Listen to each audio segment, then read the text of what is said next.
当来看国内这台铁的董事会通过车钱平均要起26.8%，上紧这顶半年就要起价，不过外界嘛希望讲车钱要起价，这服务品质嘛爱改善。今年过年运输高峰期间，伫1月27过年前一天，台铁新华站的电车线受损，东路站电线被剪断。另外，伫双溪四家庭的十万磅受损，北中南拢有状况，列车拢有慢分。真侪旅客看到大包细包伫车站内面旋风等车。对台铁董事会通过票价合理化方案，平均票价一当调整至少26.8%。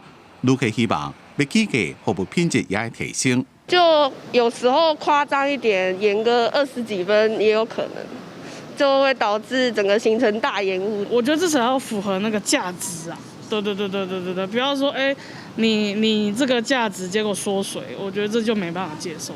学者分析，台铁是国内唯一环岛的轨道系统，负担着运输的重要责任，也必须满足学生甲通勤族的需求。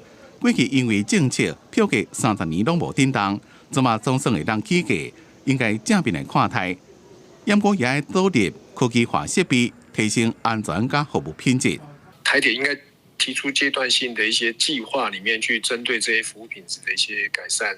第一线的人员在提供这样的服务的时候，能够有更多的一些先进设备的一个帮助。希望不要低于这个现金流balance的核定后票务系统要修正，原则上最少要2个月啦。台铁回应讲，以后将会继续加速推动安全管理系统，确保营运的安全，也会继续投入新车队，总数将会到1307台。